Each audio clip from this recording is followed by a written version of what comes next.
Ladies and gentlemen, welcome to the Jamesville-DeWitt Central High School here in DeWitt, New York. My name is Sam Gelfand, the voice of the Red Rams, alongside my broadcast partner, Nick Dekaney, for this contest between the visiting Fowler Falcons and the Jamesville-DeWitt Red Rams. This could possibly be a historic matchup tonight, Nick. You're absolutely right. Coach Jeff Ike on the brink of his 100th win with the Jamesville-DeWitt program. Not a staple, not only to his success with the program, but also his consistency over the years in keeping up with those wins each and every year. He is one of the most winningest coaches in JD history as we are all set to face off here at the start of this game. It's Fowler who actually takes the opening tip-off, courtesy of Spencer Wellington on the tip, the junior who's been putting up 13.4 points per game. He's going to be the most dangerous weapon for the Falcons, but the Red Rams will have plenty of weapons in the form of their defense, as is demonstrated immediately. And that's where these Red Rams get so dangerous, is out in transition, so good at forcing those turnovers, and they convert it into points easy. And that's Michael Robinson, who attempts to wrestle it away. He is one of the most physical players you will see anywhere. I mean, just look at him. He clearly stands about 6'5", 6'6", well into the 200-pound range. Yeah, big body on that basketball court, but you got to be careful when you're with that size not to foul too often. And Anthony Stickle is hoping that he won't even have to give him the chance. Yeah, Stickle's been killing it this entire season. A lot of growth from him, especially as a junior, and he's only going to continue to grow. And a little reverse layup there from Spencer Wellington to put Fowler in the scoring category as well. Koberger out to Aiden Bates at the top of the key. Anthony Stickle into Brendan Koberger, who takes the jumper, and it is quickly rebounded by Anian Williams. All the way across the court off the hands, that's going out, and nearly hits a cheerleader. I think it might have, actually. Let's see. Yeah, those cheerleaders in a vulnerable spot. Got to be careful at all times, almost. That was that close.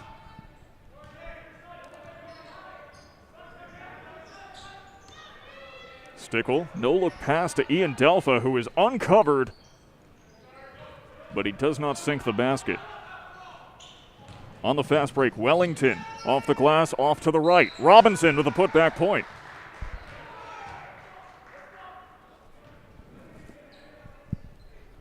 And that's how you're going to stick with these Red Rams, so high-paced off the turnovers and the fast break. You got to hustle, stick with your rebounds, and make sure to be there to clean up afterwards. Robinson shooting 54.5 from the charity stripe this season. And that's the inaccurate half, as the Red Rams go back on the attack. Aiden Bates takes a three and overshoots it.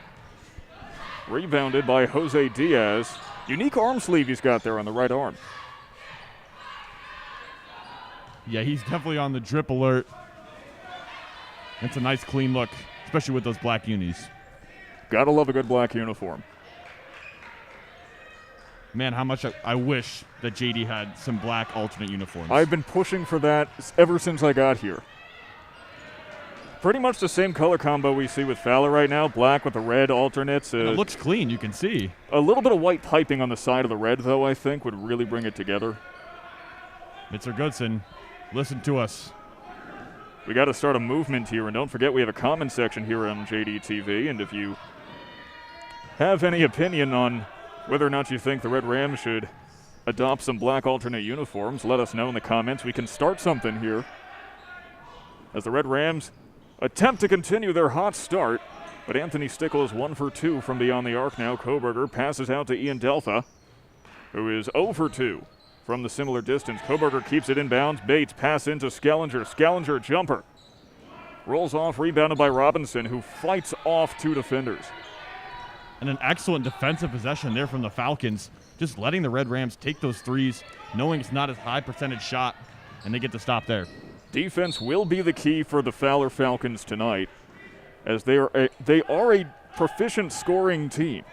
They may have a record of 2-12, but they know how to score. The problem is that they've had issues with stopping others from scoring this season. And Dekaney is called for the travel.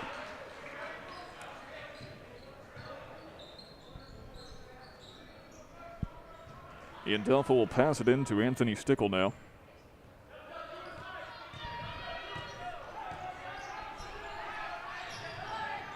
Across to Delpha, Stickle, inside to Koberger, out to Bates, Skellinger, into Koberger. Lots of passing, but that one is tipped by Spencer Wellington. Yeah, Koberger got a little lazy on that pass there, and Fowler able to get a hand on it and create a nice turnover. And the fadeaway jumper from Jose Diaz finds its mark. And Fowler leading 6-3. I don't think many of us expected this.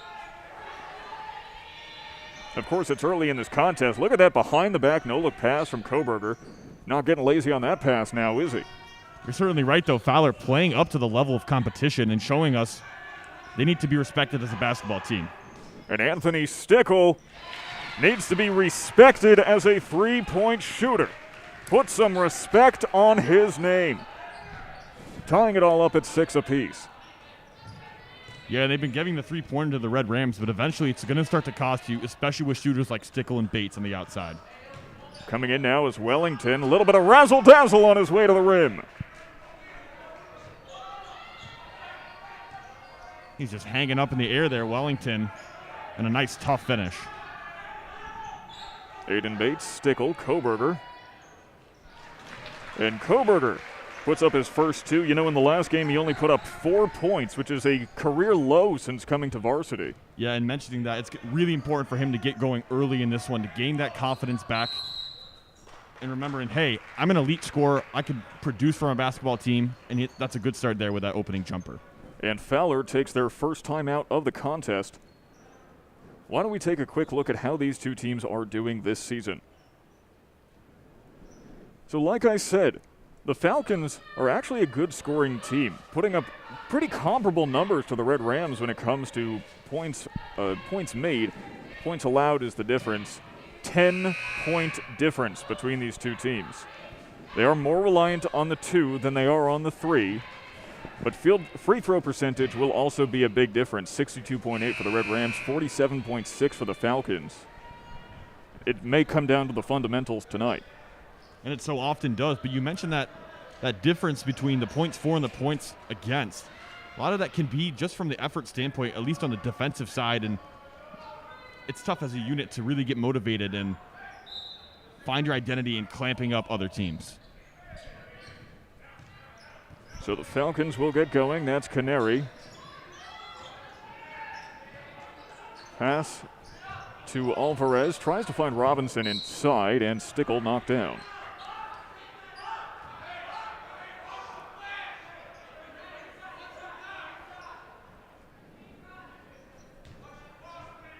We are expecting this to be a pretty flashy matchup tonight, and we thank each and every one of you for joining us for it here on JDTV as Alvarez momentarily stopped.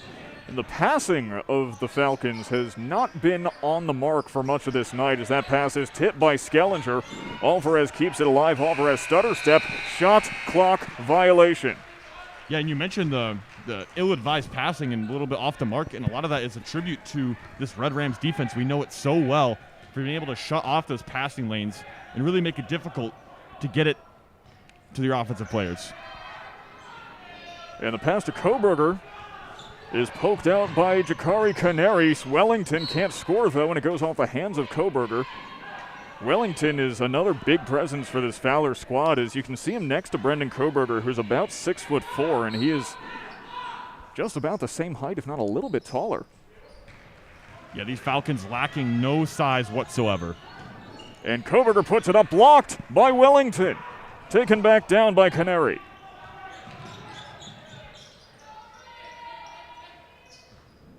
Now Alvarez to Canary, inside to Wellington, guarded by Koberger, who puts the brakes on that idea.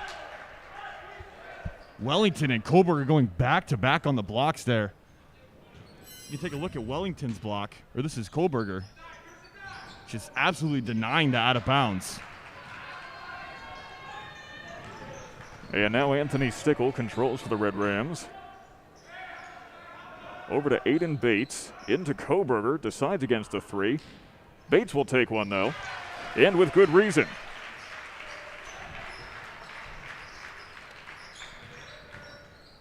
Yeah, and you can only leave Aiden Bates open for so long. I mentioned it a couple minutes ago. He can get streaky real quick, and he'll make you pay. And Jose Diaz cannot make that pay. Taken across by Matt Keeler.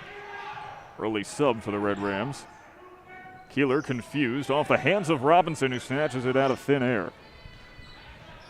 Robinson, a power forward, but like many power forwards at this level, is kind of played in a center-like capacity on defense. And obviously with such a big presence as Robinson, he takes up a lot of ground within that paint and makes it so difficult, as you saw there, to get into those passing lanes, and he closes those windows off fast.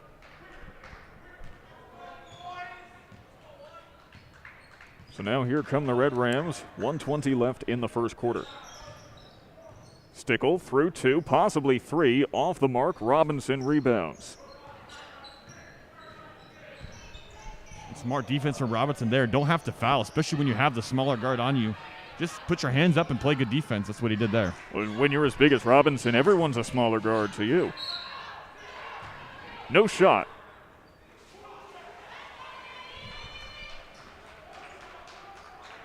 Yeah, I think they're going to get him for a push-off there before the shot went up, so they'll redo that. A substitution coming in for Robinson, actually.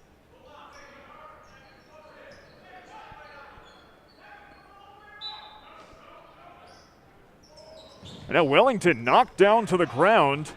He is a little slow to get up, but he does get up, and Koberger on the fast break draws the foul. Yeah, and Wellington took a hard slam there. Glad he was able to get up from that one. And good sportsmanship, actually, from Aiden Bates there, who gave him a little high five as he jogged back, saying, hey, nice one. But especially on this hardwood, it gets physical. When you're up in the air like that and you come down landing awkwardly, it can be really tough. You got to learn how to fall, as Koberger makes his first. But, you know, you got to highlight good sportsmanship. Absolutely, especially at the high school level. It's not shown often enough. Agreed, as Koberger is 2 for 2 from the line. And Wellington seems to be showing no signs of injury. He is so fast, but he is too fast, actually, for Reggie Buford, who can't get a handle on that pass. Yeah, Wellington so quick and athletic, but just looked a little bit out of control there on that last possession. Could still be brushing off the cobwebs from that hard fall. Luckily, it was not an injury, as Stickle sends it to Bates. Back to Stickle. Bates guarded by Wellington now. Keeler. Stickle with a high arc. It's off the rim. And Buford steps out of bounds. And almost every single three that JD has attempted so far has come from that left side of the three-point line. Fowler has yet to get a man over there, and it's been open all game. And it's no wonder that they continue to hit from there. At least they're swinging, even if they're not hitting. Quick pass into Skellinger underneath the basket, finds its mark. Great vision from Aiden Bates there, and good timing with Skellinger to hit him as he's getting open. Taken away by Matt Keeler. Wellington catches up, and Keeler fouled hard. Just ignore that clock for a moment. There's 1.8 seconds on the clock as the second quarter is about to arrive, and the first is about to expire after these free throws from Matt Keeler. Keeler shooting 62.5.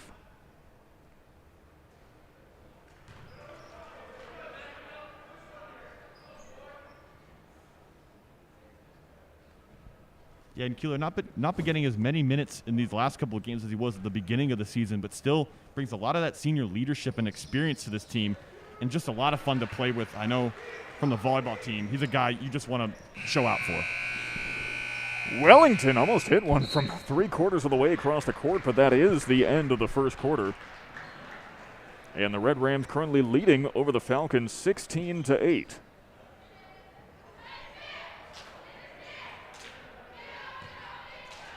Yeah, and kind of a slow start really for the Red Rams. The Falcons got off hot in a couple of transition buckets to take at least an early 4-point lead, but Red Rams started to claw back towards the end of that first quarter and really caught fire.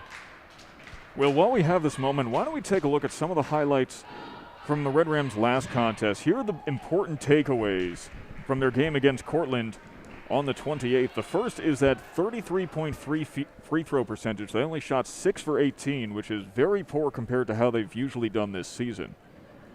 However, these next two might be the biggest game changers for the Red Rams. 17 steals and only 2 steals allowed, and they only turned the ball over 6 times and forced 26 turnovers from the Cortland Purple Tigers, who are no slouch of a team.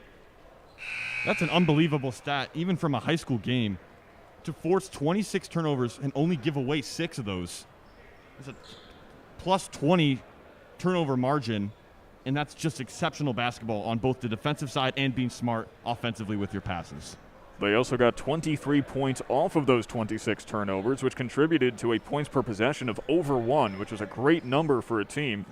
Also of note, Ian Gelfand got off to a really hot start, scoring 10 points in that contest. Koberger, as we talked about earlier, only scored 4 times.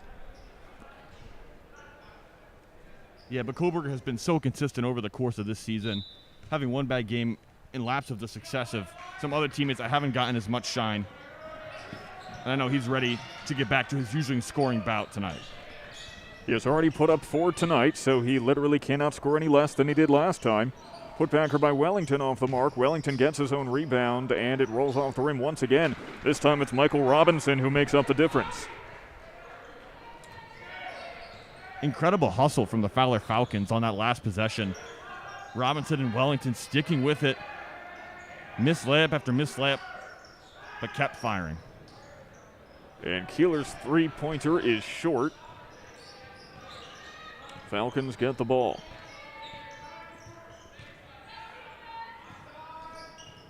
Gilbert Del Rosario here. Charges through 2, and Robinson takes out a pom-pom. What is it with the Fowler Falcons? Do they have a vendetta against these cheerleaders?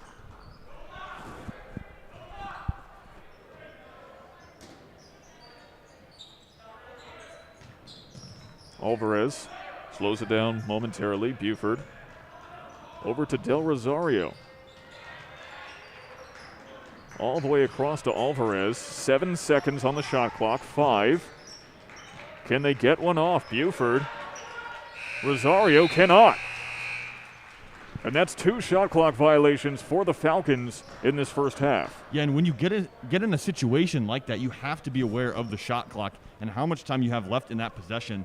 So crucial. Even if you can't get as clean of a shot as you'd like, get something up and give yourself a chance to get an offensive rebound or even to sink a contested 3. Aiden Bates into Brendan Koberger, and it rattles out. That's painful. Reggie Buford with the rebound, but taken away by Anthony Stickle. Stickle, 4 men in the paint, weaves around it, and the only thing he lacked was a finish. He certainly had plenty of hustle. Pass to Wellington. Across the way to Del Rosario. And this is actually Del Rosario's first time playing against JD, one of only 3 players on the Falcons who have not played against Jamesville-DeWitt before. Yeah, and we mentioned it earlier before the broadcast, a newer program is Fowler, so you're going to have a lot of these players that aren't as familiar with some of the teams they regularly play. All but 3 of these Fowler Falcons have played against the Red Rams at least once. Only one of them has played against them twice. And from the looks of Spencer Wellington, you'd think he'd been here before. Yeah, what a job to be able to split that double team with the 1-on-2 in the fast break. Beats both of them and gets the bucket. And Koberger pushed off, gets it. Yeah, and they needed a bucket from him. Hadn't scored yet in this second quarter with 2.5 minutes to go, so. And the way he was able to keep his composure midair against Michael Robinson was just really impressive. Like an abbreviated hook from the side. Yeah, Koberger, by far the tallest player on this Jamesville-DeWitt team, so he's going to need to be that paint presence game in and game out, even when you have to go up against a bigger opponent like Robinson. Well, I would say the tallest on the regular starters, Josh Aiken, is actually 6'4" as well.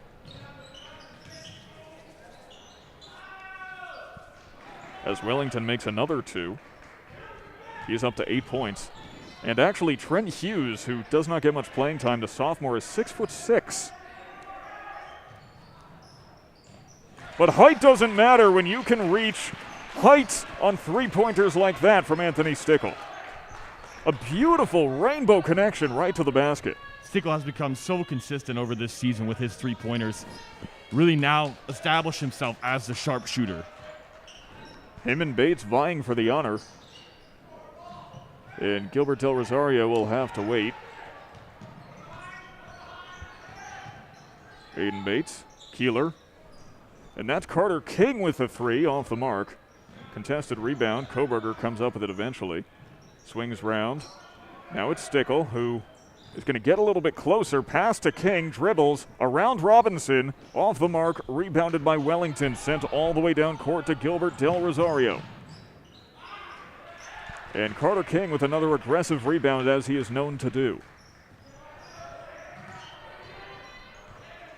This game is getting physical. Pass to King off the mark, or at least well scouted by Wellington. Rosario now racing down the court.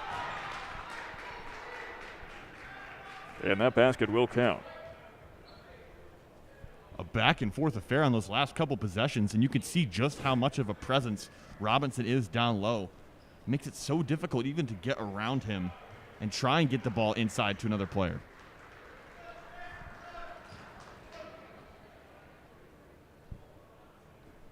Rosario coming off a monstrous game on the 26th. He put up 21 points versus Homer, which is his career high.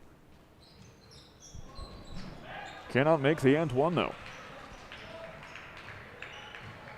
Yeah, Rosario, a really shifty guard and has a quick first step, and he can make you suffer really easily. But so can Brendan Koberger, hitting literally nothing but net on its way down to earth. 9 points, a 30-second timeout taken by Jamesville-DeWitt. Yeah, and we mentioned it earlier, how important it would be for Brendan Koberger to get going early in this one. Already 9 points, still 4 minutes left to play in this first half. But he's so comfortable right within that paint range, about 5 to 6 feet away from the basket, and he'll hit you with the hooks all day. Now, we actually mentioned that Fowler's a pretty young program. This is only the 5th time these two teams had ever played each other. JD has won all 4 games. The last time was on January 7th. JD won it 70-43. It's a little closer than that right now, but the average score in the past 4 contests has been 72-44. Fowler was only founded in 2014 and did not get their first basketball team together until the 2017-18 season. Yeah, and you've got to applaud their effort here tonight, sticking with these Red Rams, not giving up, and keeping that tenacity and energy on both sides of the ball. And they're only down by 6, still 4 minutes left in this first half. They have been keeping it close. They have some very natural athletes on that squad.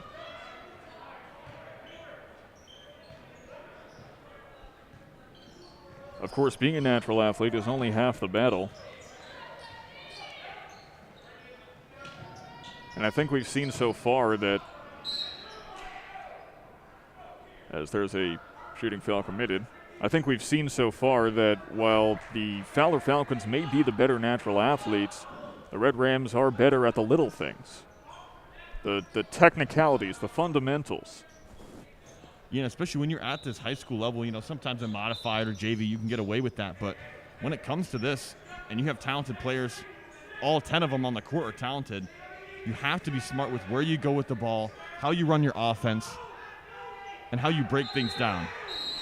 And now a timeout called by Fowler out of desperation. And now they're arguing whether or not they could have called the foul. Yeah, and I thought the ref had called the 5-second violation before they got the timeout off. They're talking it over right now, but from what it seemed, this should go to the Red Rams. And it seems that they allowed the timeout to take place. At least based on that Coach Ike outburst, one of his trademarks. But he's absolutely within reason protesting this call here, because Fowler had the inbound for a long time, what seemed like more than 5 seconds before they got that timeout off. but it'll stay with the Falcons, and we'll see what they can do. Indeed, a bizarre turn of events to be sure. Now, while we're talking about the last time that these two teams played, why don't we take a look at the Fowler Falcons score report. This is how they did against the Red Rams, and now the white are all the places where they shot 0%. The black is where they did not take any shots from. So pretty much all of their accuracy came from these three squares here right up underneath the basket. And that's been evident even tonight with Wellington and Robinson getting a lot of shots up within that paint, even Rosario, excuse me. But that's where they make their money, and they're able to cut in and get clean looks at the basket. You're going to get a high percentage. They did shoot very well underneath the basket, just not anywhere else. Robinson doesn't there, though. Tipped out by Skellinger. Robinson forced to try farther away, has to pass it out to Alvarez. That's Andrew Rivers, the first we're seeing of him. And the pass off of Robinson's hands, perhaps right through them. And that's that ferocious Red Ram defense. Yeah, and Rosario actually saw Robinson at the corner of his eye. You could hear him apologizing to him after that play. But he had him set up just a little off the mark on that pass. Gelfand across to Skellinger. Keeler to King, into Koberger. Passes to Gelfand. Skellinger, frequent passing from the Red Rams. And Koberger hit from behind on the shot attempt. That will draw the foul. And now Koberger goes to the line. This has been an Achilles heel of the Falcons all season long, as they do have a tendency to create fouls. Yeah, and a lot of that comes with just being able to play disciplined defense. It's so difficult, especially when you have a team that gets on as many fast breaks as the Red Rams, to not try and foul and still be able to play good defense. So definitely not an easy job, regardless of the opponent, night in and night out. And Koberger finally misses one. 4 for 5 from the stripe. And Rosario short. Robinson with the rebound. Rosario closer this time. All he had to do was make his way up a little. By the way, he's got 7 points already. Yeah, you can tell Rosario's got some confidence to his game. No hesitation on that three-point jumper. He misses.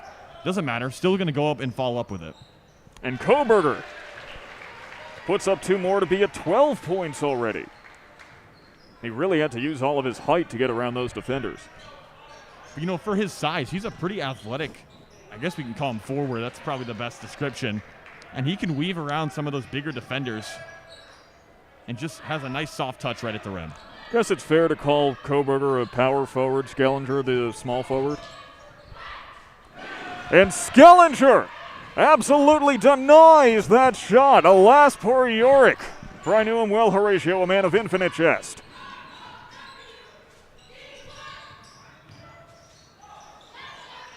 And now Ian Gelfand has plenty of time. And we saw this in that game against Cortland. When you give Gelfand an opportunity, he will take advantage of it. Yeah, and he loves that top of the key three-pointer. He makes so much of his money off of that.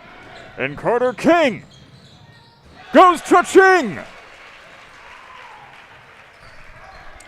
And this is where the Red Rams are a very dangerous team. Where they're able to create consistent turnovers, get on a lot of fast breaks. They can get a lead on you in a heartbeat.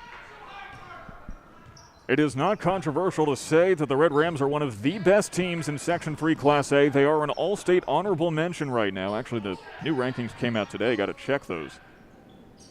Robinson almost lost it. Gives it to Rivers off the mark. And Skellinger takes it away. You know, Andrew Rivers actually the only player on Fowler who played against JT last season, but not on the 7th. Yeah, and you wonder how much that experience with an opponent like this plays into a factor. Because when you have a team that maybe half of them have all played this team before, they know what kind of plays they like to run, they know what kind of defense they're going to be seeing, that's already a leg up within the film study and all of the analyzing you do beforehand when you get to the game. And now Fowler's going to try to take that last shot.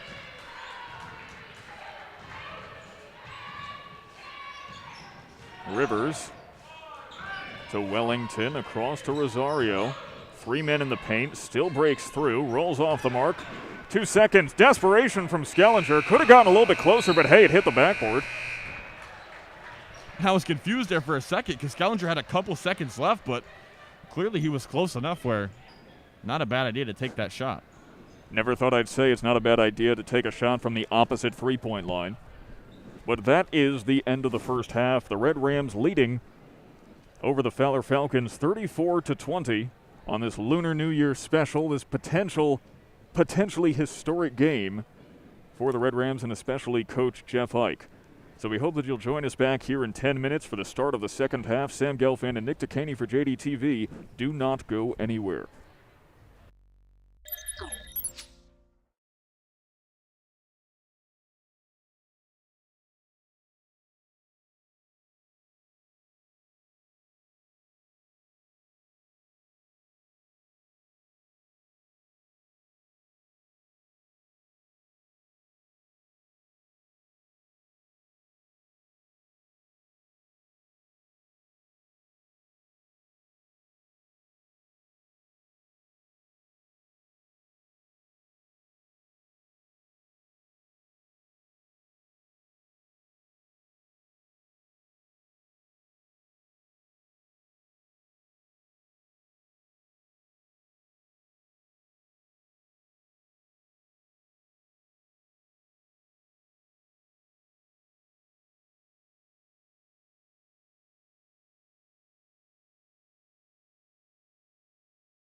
Ladies and gentlemen, welcome back to the Jamesville-DeWitt Central High School here in DeWitt, New York. Happy Lunar New Year, Zinyan Kwaila. As we are now underway with the third quarter, the Red Rams facing the Fowler Falcons. And it was the Red Rams' first half, but the Falcons did come out swinging, you got to admit. Yeah, a really strong effort in this first quarter. A lot of that comes from that guy right there. That's Wellington. Spencer Wellington with his 10th point of the night.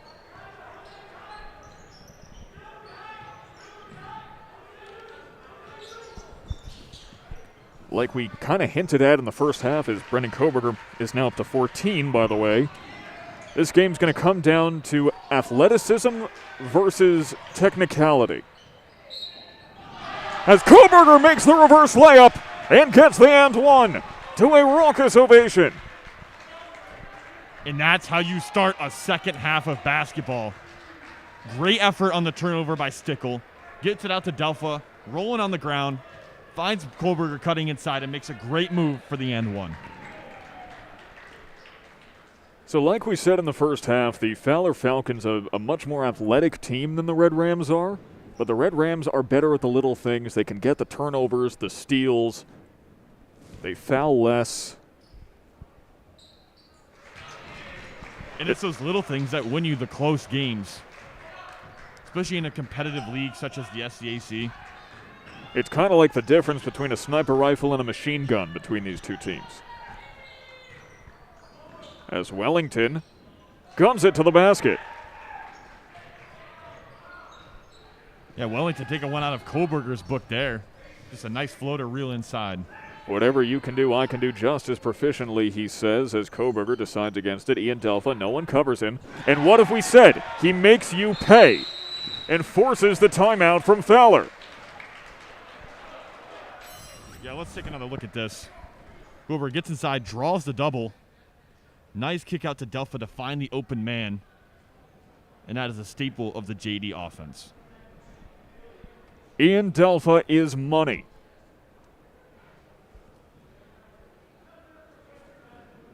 Now let's take a little look at what happened the last time these two teams played. Look at the points per possession mark is going to be a big one. Only .66 points per possession for the Falcons. The field goal percentage, actually the Red Rams had a great shooting game last time against them. Falcons went 0 for 12 from three-point land. Many more turnovers, 10 more fouls as well. Yeah, and those fouls start to add up, especially when you get into the bonus and they're shooting fouls. That's a lot more free throws you're allowing your opponents to have. And it already came back to haunt the Falcons in the first half, as that turnover is almost forced by Stickle. And we'll have to see if they can clamp down on that in the second. Wellington waiting out the clock, 10 seconds. Blocked by Koberger. Wellington gets it back, puts it up the second time. 14 points for him. Yeah, and a great effort from both him and Koberger to stay with that play, even though they ended up scoring. Koberger, nice block. And Koberger loses it, has to swing it out to Delpha. Aiden Bates to Stickle. Stickle takes the three. And it almost went back into the hands of Skellinger, but he wasn't ready for it, so instead Michael Robinson comes down with the rebound all the way across to Wellington, and he's got to be guarded by Aiden Bates. Gets the end one. Wasn't much for Bates to do there in a situation like that. Yeah, but Wellington just seems so unfazed by any kind of contact that he gets down low, and he's still able to easily lay it up. Let's take a quick look back to Ian Delpha with that three-pointer which forced a timeout earlier. Just beautiful form. You know, he's not the tallest player on this team. He's only 5'8", but beyond the arc, it's like he doesn't need to have that height advantage. Yeah, and when you don't have an advantage in the height, you have to bring it in other efforts of the game, whether that be your own effort or your shooting ability, your dribbling. You have to find something that makes you unique from other players, and Ian Delpha has certainly found that. Matt Keeler to Delpha now. Feels a little unfair to put Wellington on Delpha with that in mind. But I guess after making two big three-pointers, it's something you got to consider. And Koberger takes the shot close to the net. Koberger looking like Tim Duncan out there tonight with all of these Really nice, just mid-range, keeping it close to the paint. Don't make it hard on yourself. Just make easy shots. That's about some of the highest praise you can give a basketball player. Compare him to Tim Duncan.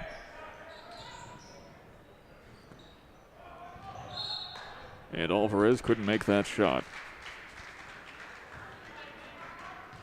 Who's your favorite player from that era of the NBA? What are we talking, early 2000s? Early to mid-2000s? Yeah. Tim Duncan is one of them. Just 5 championships. One of the most underrated players of all time, in my opinion. 100%. And on similar lines, mine personally, and probably my favorite player ever, as that shot from Koberger's off, Vince Carter. That's a good pick. Just loved how every time he showed up, you knew you were going to see something special. One of the most exciting players ever. Yeah, he brought a lot in terms of the culture to basketball. Another player kind of similar to him in terms of culture, changing Allen Iverson from that era. True. So really impactful players that kind of shaped the game into what we see today. And considering where we are, someone's going to yell at us if we don't mention Carmelo Anthony. But that was more, I would say that's more 2010s, kind of early 2010s really with his runs with the Knicks. Well, I'll tell you what, if you have an opinion on your favorite basketball player from that era, let us know in the comments here. As Brendan Koberger is the first player on either team to reach 20 points tonight, and he does so with 4:30 left in the third quarter. Yeah, and you just knew, especially after kind of a much more lower scoring game for him, 4 points in last game against Cortland, you knew he was going to come out with a fire under his belly, and he's proved to you that he is still an elite scorer. Balling out is Brendan Koberger. As it goes off the hands of Robinson. But it's the little things like that we talk about, just securing the ball, being able to keep that possession, grant your team such a better chance at staying in this one. Full court press employed by the Falcons now. And Koberger steps out of bounds, it seems, or was at least pushed out.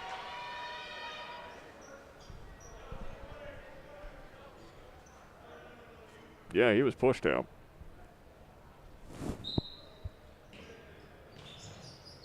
Skellinger quickly hits Keeler from the wing.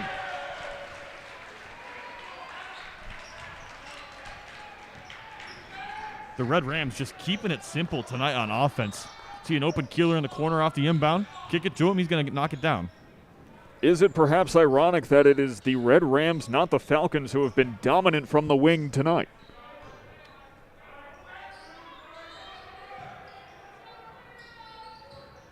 Rosario comes a little close, pushed off. Robinson can't make it happen. Wellington, if there was less people in the paint, he would have come back with a big dunk, I think, but Rosario ultimately gets that point for his 9th. And you have to applaud, again, the effort that is given by these Falcons, especially on the offensive side. It's just sticking with it, getting those boards. It's not easy, especially when you're down like this. You know, you got to give a hand to Spencer Wellington because unlike Michael Robinson, he may not have quite as much mass as Brendan Koberger puts up a really nice layup. He may not have as much mass as Robinson, but he plays about as physically because with his explosive speed, you have to back off because you don't know where he's going to go, and you could take a knee right to the face. Yeah, and it makes it so tough to guard, especially when you're face up like that. So this zone, kind of a nice way to combat that type of a player. Three-pointer off the mark, steps out, does Alvarez. And the Falcons have still only made 1 3-pointer tonight. Yeah, and when we took a look earlier at their score report from the last game, we saw all of their points coming from inside that paint. And again, a similar scenario tonight. You know, I know it's supposed to be score report, but I feel like if you drop the T and go score rapport, like it's French or something, it kind of flows better. I will respectfully disagree with that. Not a fan of the French, huh? No, I took French. I like French, but score report sounds nice. You know what else sounds nice? Matt Keeler with 2 3-pointers in the last 2 times he's been given the ball. And in the exact same spot for both of them, too. So get it to Matt Keeler in that right corner. And now Rosario gets around his defender and puts up 2 more.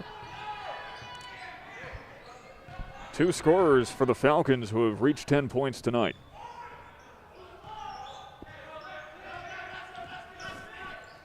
Koberger has all the time in the world, but it is off the base of the rim. Carter King with a rebound, wrestled away by Gilbert Del Rosario, caught snoozing for a moment. And so is Del Rosario as he sent that pass well over the head of Anian Williams. And Rosario had just ripped that one away from Koberger.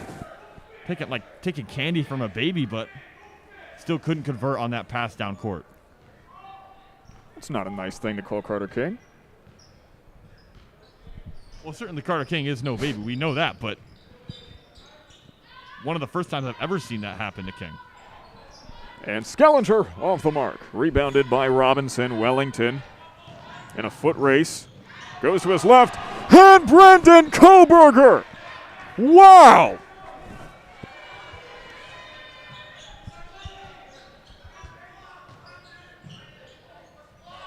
And how about Anthony Stickle as well?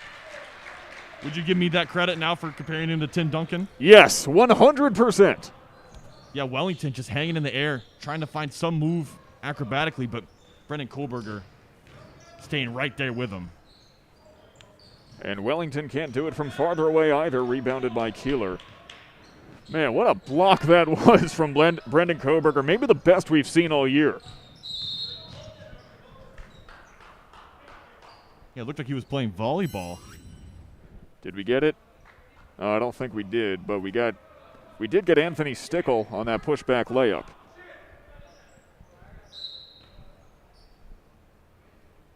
Well, if you really want to see it again, you can rewind the stream, but man, that's an impressive play. Had me at a loss for words. No shot. There was a push.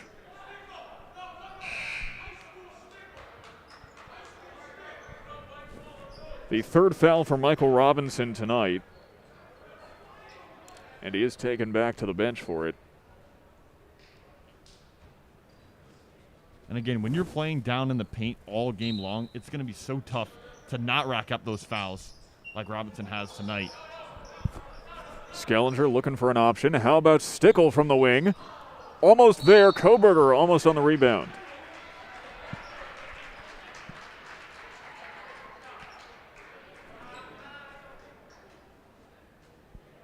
And now Brendan Koberger back to the line for what feels like the millionth time. He is already 6 for 8 tonight.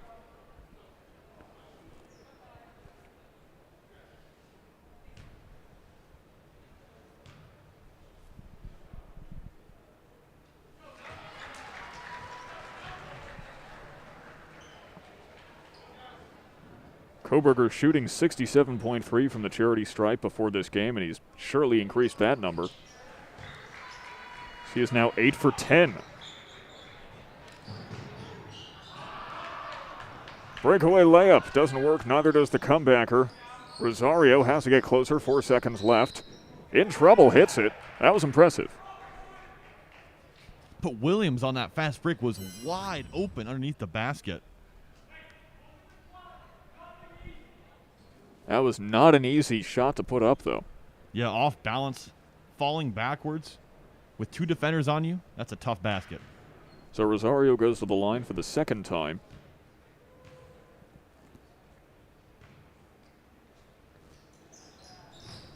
And he is 1 for 2. We'll see if they even bother chucking up the half-court shot here. Who knows? Keeler into Koberger. Off the mark, three-pointer. How did he hit that? How did he hit that? Off balance, Brendan Koberger striking fear into the hearts of the Falcons with that incredible buzzer beater. Oh my word. What a play from those Red Rams and Brendan Koberger fading away. I thought he was going to be too off balance. I think we all did. Fading away, back and to the left. Show it again. Back and to the left. Almost like an overhand throw into the basket. Tried to show it too quickly. The thing got stuck.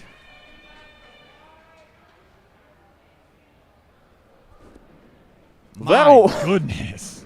That'll light up a gym. And it did. This crowd went nuts, including the Jamesville-DeWitt bench. A play like that so rare, you maybe only get one of those a whole season. So, And with that shot, Brendan Koberger up to 25 points tonight. yeah, and we'll see if that. Yeah, he's staying in the game here. Might be even looking for a 30-piece tonight. 60-35 right now. And after a shot like that, can you do you even feel like you can miss at all? Like, just take every shot, I guess. You got to be feeling superhuman at that rate.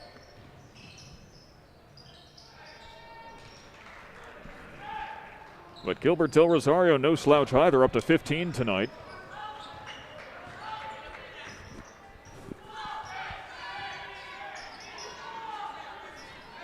And that's Josh Aitken on the court for the first time in quite a while. He's only played in 9 games this season. So the Red Rams perhaps hoping to cycle in a few of their lesser played players. This is a big block against Koberger. And the Red Rams into the bonus now. Fowler's committed 7 fouls, the Red Rams only 2. And most of those fouls have actually been on Koberger. This is what, his 5th or 6th trip to the line this game? Only Matt Keeler and Brendan Koberger have taken free throws for the Red Rams tonight. Yeah, the Red Rams only average 13 fouls per game. They play a very clean form of basketball. Yeah, that zone defense has been impenetrable over these last few games. And this 9-game win stretch we haven't even mentioned tonight that the Red Rams are on. 9-game win streak, all against conference opponents too, which you know is going to look really nice as we head into sectional playoffs soon. And you know what else is coming soon is the Hoops for Courage game, which is coming up on Friday against ESM. You are not going to want to miss that. We'll be bringing that to you live on JDTV. Ooh, and is that going to be a fun matchup to watch? JD ESM. The hottest rivalry in Section 3. Absolutely, and the hottest rivalry among the students as well. You will see a packed gym here Friday night. And again, you will not want to miss it. You will not, as out of the last 3 times that the Red Rams and the Spartans have played each other, there have been 2 buzzer beater victories. Yeah, and they played earlier this season, and JD barely. Okay, make that out of the 4 times. Yeah, JD barely escaped in their matchup earlier with a 3-point win. So if it's anything like the first, this gym will be on its feet in a hurry. The last Hoops for Courage game, ESM won in a buzzer beater with free throws with like 5 seconds left. That was back in 2020. And then they ended the 2021 spring season with an attempted 3-pointer, which was just to the left, but an immediate putbacker right at the glass to seal the victory. Some very painful losses to the ESM Spartans. So you best believe they will be hungry and ready to get redemption Friday night. It's only heated up that already blazing rivalry as Aitken drives in, almost has it taken away, but it does have it taken out of his hands, but he draws a foul. Yeah, and this is the best part about these type of games. When a second-string player, someone who doesn't see a lot of time on the court, gets in, the whole bench gets electric for whatever they do, whether it's a free throw, it's a foul they drew, and it is just so inspiring, and it's what basketball is all about. Aitken has only scored a couple of times this season, all off of free throws.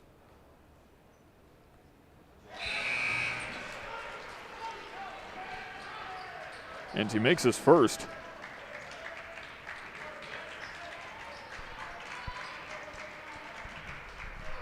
Finally also getting to see some Daniel Anand played time here. And Jake Ogata as well. He misses his second, though. Anand we just haven't seen much from this season because he is, he's got everything, but he's a very streaky player. He can put up 14 in a game easy, but then at the same time, another night he can put up 2. And not only that, but also nursing an injury from earlier this season he experienced in a game at OCC Arena for one of those Saturday tournaments. So still trying to get back and find his footing. but haven't need much of him over these last 9 games.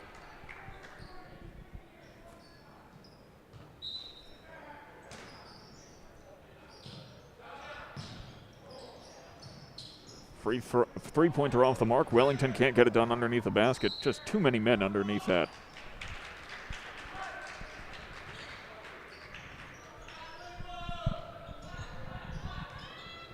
So Keeler will walk it across.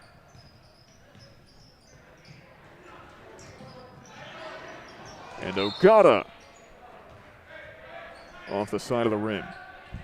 It was a block, though, from Omar Musa. But again, when a player like Ogata goes up with that, you can hear the whole gym gasp, trying to see him make a shot. Crossover dribble from Reggie Buford, cornered. Rivers has the ball. Rosario gets a little closer. Off the mark, collisions in the paint. Good sportsmanship from Danny Anand. And you could hear Kohlberger asking for a foul there. Things got hectic. You can hear it from up here. So a little rattled after that one. It's not like we're that far from the action. And that pass went to pretty much no one in particular. No backcourt violation, though. But Rivers will find another violation. And like we said, it is the fundamentals that have been hurting Fowler. Yeah, and I think they might have gotten him for an offensive foul on that one. And yeah, really only hurting yourself with those type of violations and fouls that you commit throughout a game. And it just makes it easier for the opponent, puts them in the bonus quicker, and one of those keys to the game you always have to keep in mind. Aiken has the ball now, and by the way, Kohlberger at 26 points. His career high is 27, so if he puts up one more, then it could be record-breaking in multiple ways, as Robinson unsure about that foul call. Yeah, and he'll get his opportunity right here with 2 free throws to tie his career high. This game could be historic in more than one way.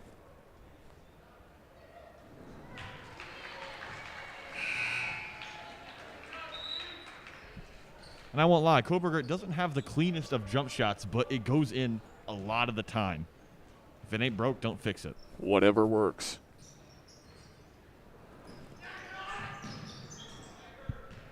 And by the way, speaking of historic, you're going to want to stick around after this matchup.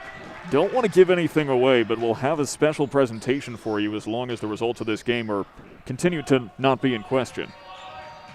Yeah, and I can start to see some signs over there in the stands, maybe hinting at a potential celebration. We'll leave it at that as Kohlberger comes in. It's off. Keeler to Ogata, and he almost got run over by Wellington. Way to stay on his feet. Third time is the charm for Jake Ogata.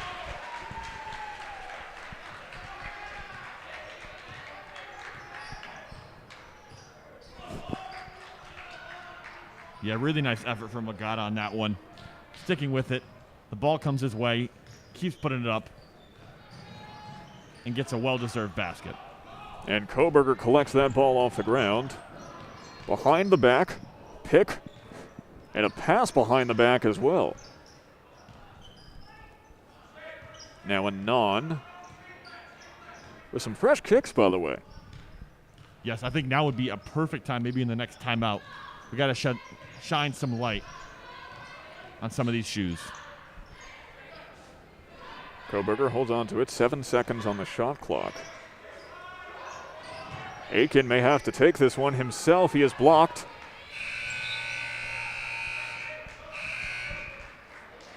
There could have been a foul called there from the looks of it to me. As the subs have come to play, Brendan Kohlberger's day ends, tying his career high. And this had to be the day where I've got the second half of the roster printed on the other side. Yeah, a big team and a lot to keep up with, but Kohlberger made his 27 look easy tonight. So many of those coming right in the paint, just little hooks and floaters.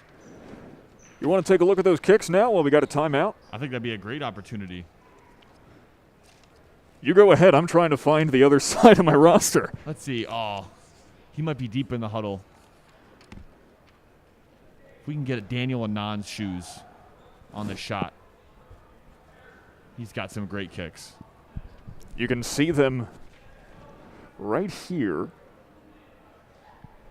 Yeah, the green on the outside and the colorway on the inside is really nice. Shout out to Mike Meskos, our cameraman for today. And normally I'll see a lot of these players with some red and white shoes, but I guess they went a little bit off that topic for today. Some yellows, some black in there. But well, actually, speaking of red, today, of course, is the Lunar New Year. You want to learn how to pronounce this real quick? for sure. I don't know how that relates to red, but yeah, let's give it a try. Well, I'll explain in a moment. Repeat after me. Zin. Zin. Nyen. Nyen. Kwai. Kwai. Le. Le. Zin Nyen Kwai Le. Zin Yen Kwai Le. Yeah, Chinese is a tonal language, so you have to pronounce it in the way you pronounce it changes the meaning, so you have to pronounce it correctly. I see. It's like imagine if well, first of all, Andrew Rivers there with some points. Imagine if saying house and house meant two different words. So you got to say it right. I see. But the reason it relates to red is because did you know that if you were born in the year of the tiger, which is this year now, wow, what a block from Spencer Wellington!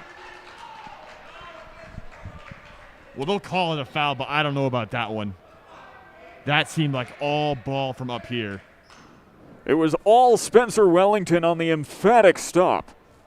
Yeah, and I can understand his frustration on that one. That was a clean block. Well, what I was trying to say, as Aiken is 2 for 3 from the stripe tonight, is that if you were born in the year of the tiger, as this is now the year of the tiger, you are supposed to wear red underwear this entire year. Every single day.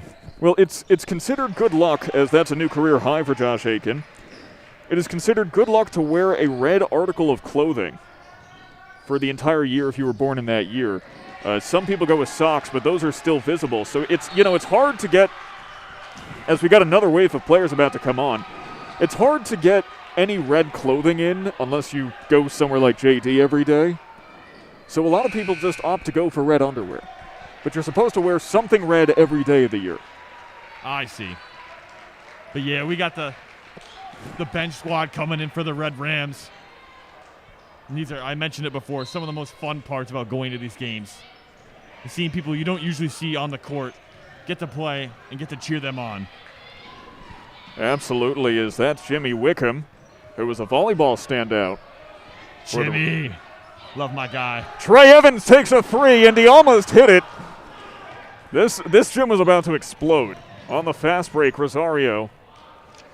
And I think I'm correct when I say this. They get more loud for the bench players than they do for the normal starters. Well, because it's a special occasion. Exactly. Yeah, I see some phones out on the sidelines. That's Aaron Sumida, who almost had it taken away. Rolls off the hands of Ian McIntyre.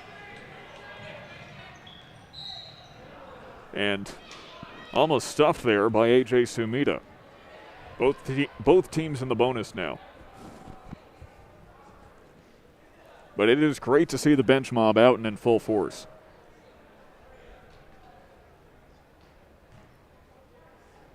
Yeah, and just good exposure for them, especially to get some experience playing. Not going to get it a lot in the season. Got to cherish these moments while you can. And tonight will certainly be a moment to cherish.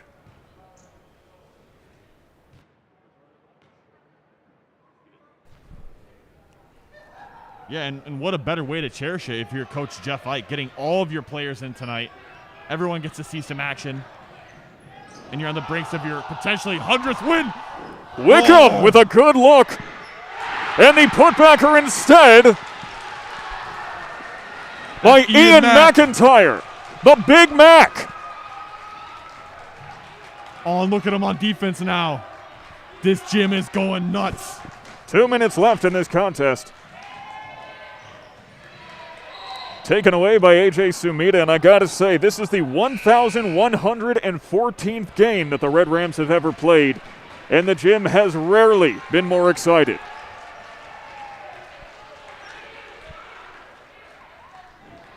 Coming out now is Trey Evans. And now Mario Strife checking in as well. So every single player tonight will see some action for the Red Rams. You love to see it. You love to see it. Unless you're me, who realizes I'm going to have to update all of these rosters later tonight. It's 19 players I'm going to have to go through. And a nice shot there. Hit by Andrew Rivers. Let's see what Wickham can do with the ball here. I want to see some points. Show me something, Jimmy. By the way, these are Rivers' first points of the season, so congratulations to him as well. Coming in now, Strife. They face some strife in the paint, it seems. Rivers on the run, slaps the glass. Taken down out of the air by Evans. Evans slows it down. Sumida for three. Come on! Everyone eats tonight for the Red Rams. It is a feast in here.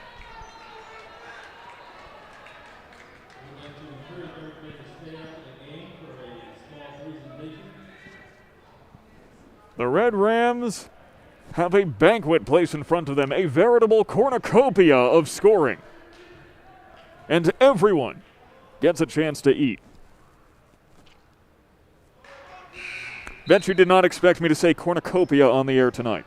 I most certainly did not. Great vocabulary word.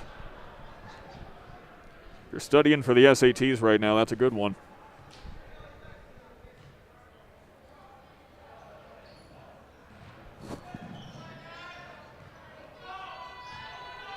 Rosario swings it out wide, and a three-pointer for Alvarez. I still need to see my boy Jimmy get a bucket. Well, he's got 45 seconds to do so. We don't even need the cheerleaders in here right now. I think this crowd can handle it on their own. Long three, almost hit by Sumida. But hey, he's a junior. If he can get looks like that, we might be seeing him on the squad as a starter next year. Yeah, potentially. But like I said, they're just having fun with it, just letting it fly. Don't worry about if you make it or miss it. Just enjoy this moment.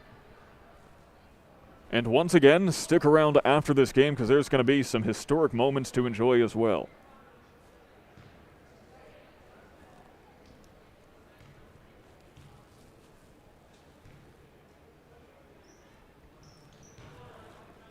Del Rosario, by the way, is up to 19 points. Yeah, he's played an excellent game. He's a really crafty guard, and he's going to get his points night in and night out, however he wants to. 20 points for Gilbert Del Rosario. An excellent performance from him, even if he is on the losing end of this contest. And I think they might just let the shot clock wind down here. Unless Jimmy Wickham can get a bucket. I don't think he's going to get it tonight. But a great game for the entire Red Ram squad. And an extremely special one for head coach Jeff Ike. 5 seconds left, and that's all she wrote.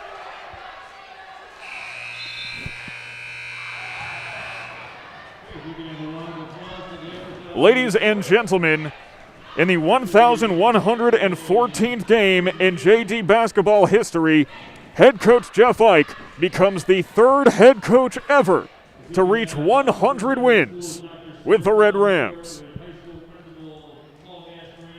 And again, just a staple to the consistency and the excellence of this Jamesville-DeWitt program.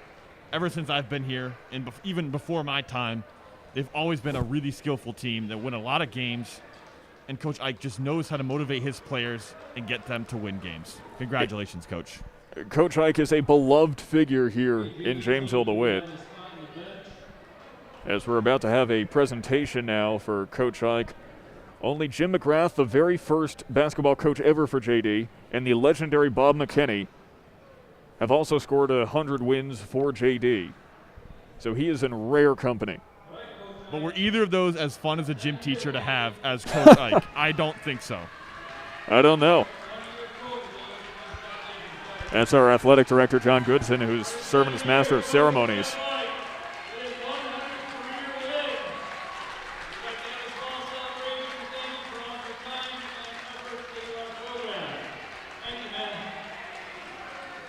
That's a ball signed by the entire team, and yours truly, by the way, as well as some balloons. And look at the signs in the crowd, by the way, 100 everywhere you look.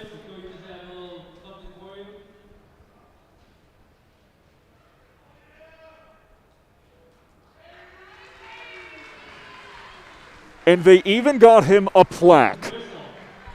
Well deserved. So beloved by the parents, by the players, the teachers, everyone in the Red Rams. I want to thank the community for being here. I want to thank the basketball community, our student athletes, our cheerleaders, the basketball players, former coaches, former players, and to thank for the support of our administration. We don't even get a thank you? Nah, it's not our time tonight. No, it's Coach Ike's. Absolutely.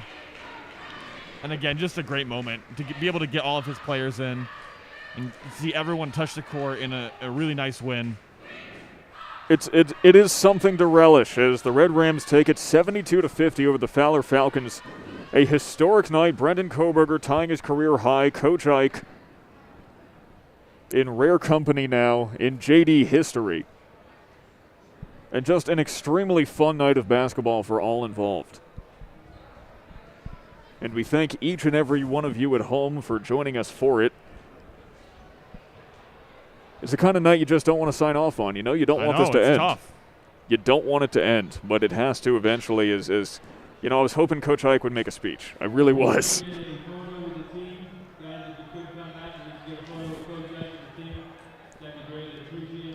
They're going to get a team photo, though. So you know what? Let's stick around for the team photo because we want to see that. Commemorate the occasion. Yeah, and a 100th win to extend your win streak to 10 games in a row. So, you know, they add up really nicely, too. You got to consider that. And in his 7 seasons with JD, this being his 7th, his all-time record now is 100 wins and 37 losses, which is about a .730 win percentage. That is an unprecedented history of success and excellence throughout his career. I'll have to double check. He may be beaten only by Bob McKinney, but he is either number 1 or number 2 all time for JD in win percentage, and certainly that means he has to be near the top of Section 3, considering the Red Rams have more sectional championships than any other team in the entirety of Section 3. There, by the way, is Coach Keith Saplicki as well, who is the head coach of the women's team. And excluding that season in the spring, too, I think every single year that I know every single year I've been here, they've had a winning record. The spring was the first season since 1997 where they did not have a winning record. They played, what, like 5 games? 5 games. Yeah. Against 4 Class AA opponents as well, and Exactly. 3 of those losses were by 2 points or less. Yeah. So Coach Ike, just a historic, well-loved figure here at Jamesville-DeWitt. And he deserves to relish this moment. He deserves every piece of success which has come to him, and much more to follow, hopefully.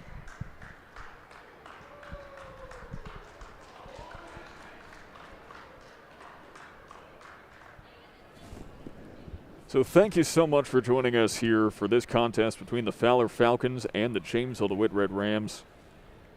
Don't forget to join us here on Friday for the Hoops for Courage game, which is going to be a phenomenal contest. JD ESM raising money for charity, and it should be an incredible crowd as well. But until then, my name is Sam Gelfand, the voice of the Red Rams. On behalf of my broadcast partner, Nick Dekaney, and all of us here at JD TV, have a very good night wherever you may be.